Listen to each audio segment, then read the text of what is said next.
Sometimes p-values feel mysterious. You run a test, a number appears, and suddenly we are expected to trust it. But where did that number come from? Did computer guess it? Did it come from formula? Or is there any actual process behind it? Here's the truth. P-value is not magic. It is not a trick and it is not pulled out of thin air. It comes from very clear logical process. Welcome back to Shital's Data Desk. I'm Shital and in this video we will break down how p-values are actually calculated step by step using intuition instead of formulas. We will start with core assumption behind every p-value. Why statistics always begins by assuming nothing is happening. Then we will see how results are turned into measures of extremeness and how statisticians imagine a world of pure randomness to evaluate that result. We will walk through how your observed outcome is placed inside that randomness world and how p-value is created by counting how rare that result really is. We will also explain why software makes this process look like magic and why different tests like t-test, ANOVA and chi-square all produce p-values using same underlying logic. Finally, we will cover why p-values behave differently with small and large samples. Clear up biggest misconceptions about what p-values do not tell you. And end with big picture takeaway you should remember every time you see p-value. By the end, you will be able to explain p-values even without software. But before any calculation can happen, we need to start with the mindset that all statistics begins with. Before any p-value can exist, statistics starts with one assumption. Nothing is happening. No real difference, no real effect, no real relationship. This assumption is called null hypothesis. We don't assume our idea is true. We assume randomness is responsible. And this matters because p-values are always calculated under assumption that null hypothesis is true. That assumption never changes. So mentally log this in. We calculate p-values inside a world where randomness rules. Now that we have fixed our starting point, next question becomes how do we measure what we actually observe? Now imagine you run an experiment. Two groups, two methods, two conditions. You observe difference. Not just better or worse, but a numerical difference. This difference becomes your test statistic. Think of it as ruler that measures how far your result is from no difference. Different tests use different rulers. T-test measure mean differences. ANOVA measures variance ratios.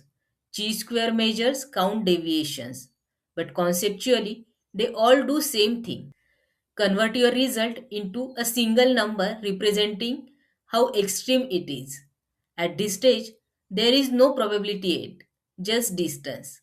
Distance from nothing. So now we know how extreme our result is. Next step is to ask extreme compared to what? This is a key mental leap. We ask if randomness were truly in control, what kind of result would we expect? Imagine repeating same experiment thousands of times. But in world where null hypothesis is true, most results would cluster near zero difference. Some would show small differences. Very few would show large differences. This creates what we call reference distribution. Not from your data, but from assumption of randomness. This distribution tells us what outcomes are common, what outcomes are rare, what outcomes are extremely unlikely. This is where probability quietly enters. Now that we have built this world of randomness, it's time to bring your actual result back into it. Now we take your observed result and place it into randomness distribution and we ask, where does this result fall? Near the center or far into the tail? If it sits near center, it looks normal under randomness. If it sits far out, it looks suspicious. This is the exact moment where p-value is born. But we still haven't calculated it yet. So let's be very precise about what it actually represents. Here's the key idea. P-value is not your result.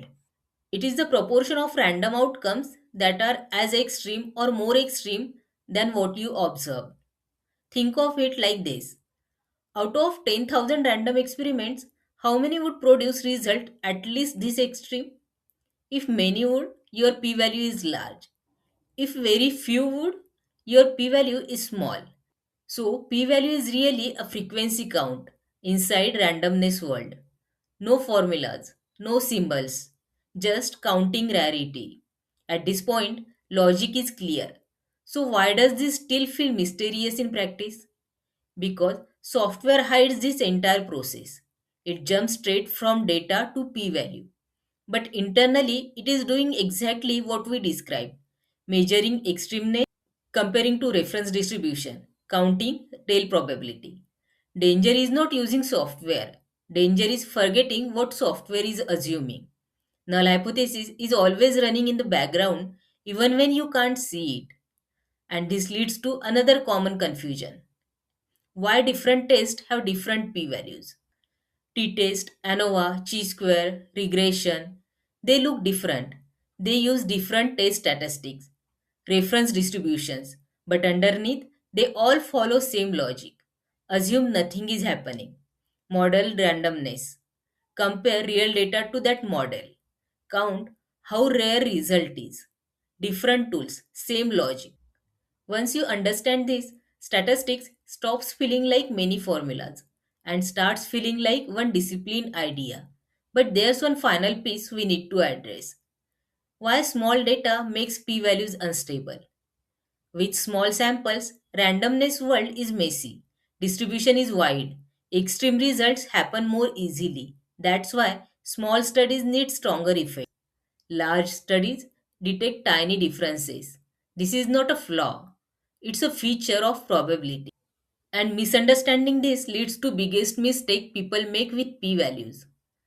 P-value does not say probability your hypothesis is true. Probability result will replicate. Size of the effect.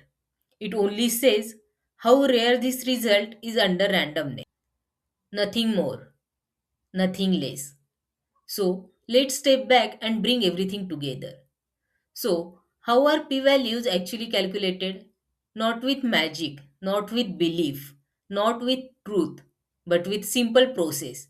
Assume nothing is happening. Measure how extreme your result is. Compare it to randomness world. Count how rare that extremeness is. That's it. P values don't replace thinking, they discipline it.